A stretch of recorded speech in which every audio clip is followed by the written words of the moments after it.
My dad is a mighty killer. My mom is a phoenix that roams all four seas, but somehow I turned out to be a dragon.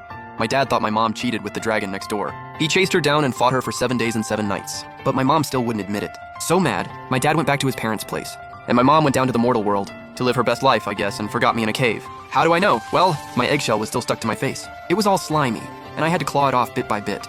Once I did, I squinted at the world around me. There were rocks in the cave, plus eggshell pieces all over the ground. Pretty nice, a textbook birth setup. Then I looked down at myself. Pink. I flicked my tail, and yep, the tip was pink too. Fine. Pink is pink. Maybe my parents just had weird taste, but that's not even the real issue, based on the tiny bit of racial memory I unlocked when I hatched. Killin don't really look like this, and phoenixes definitely don't either. My dad is a mighty Killin, and my mom is a phoenix of the four seas, but somehow I ended up as a dragon. And not just any dragon, a pink one. Did my mom seriously cheat? I scratched my already tiny little head, then I checked the energy inside me. Water element, with a little lightning mixed in. Great, so I'm a pink baby dragon that spits water and shoots sparks. This mutation is a little out of control, don't you think? I muttered. I tried to stand up and then face-planted instantly. I rolled around in my egg, shell 3 times before finally giving up and flopping flat. Then my stomach growled. The sound echoed through the cave, which made it extra pathetic. All right, top priority, find food. Step 2, find the 2 parents who dumped me here and ask them one question. How the hell does a Killin and a phoenix end up having a dragon? Are you kidding me? I crawled and rolled my way out of the cave and got blinded by the sunlight. It took me a while to adjust before I could see what was in front of me. Mountains stretched on forever, clouds drifted everywhere, and the whole place looked immortal. Oh, so I live in the heavenly realm. Nice, at least. The air quality is amazing. I rolled down the slope. Yep, rolled. Walking was way too hard. I rolled to a creek and tried to drink some water, then immediately fell right in. Help! I flailed both paws, splashing water everywhere.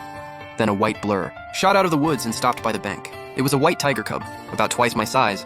He tilted his head at me. Need help? He asked. His voice was actually pretty clear.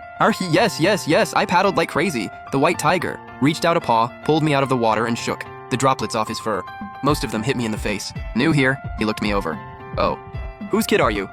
I've never seen a dragon in that color before. I collapsed on the grass, panting. My parents made me. The tiger's expry. Sion got really weird. He circled me 3 times. His nose twitched. Wait, that's not right. You smell like a Killin and a phoenix. But you're a dragon.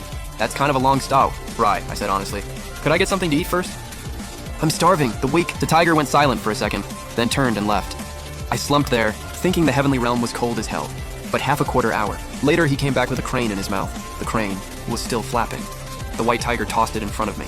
Freshly cut. I stared at that crane, which was 3 times bigger than me, and went silent. I said quietly. He clearly didn't love that look on my face. His expression shifted from generous to disgusted. How did you even survive this long? I raised one paw. I just hatched. Today's literally day 1. The white tiger sighed. Seriously, I actually heard him sigh. Then, the tiger turned around and roasted the crane over a fire. Before long, the skin was golden and fragrant. He tore off a shiny, juicy crane leg and held it out to me. Here, kiddo, eat up. Build your strength. I took that leg, which was bigger than my whole body, and fell into deep thought. In the end, I just lay next to it and nibbled a little at a time. The tiger sat there beside me, his eyes full of pity for the weak. What's your name? He asked. Haven't got one yet. While nibbling, I thought, they ran off before they could even finish running off. My parents couldn't believe a Killin and a phoenix could have a dragon. So they both bailed, and that left me here alone. The white tiger's ears shot right up. So you're a little pink dragon forgotten in a cave. I finished the last bite of meat and flopped flat.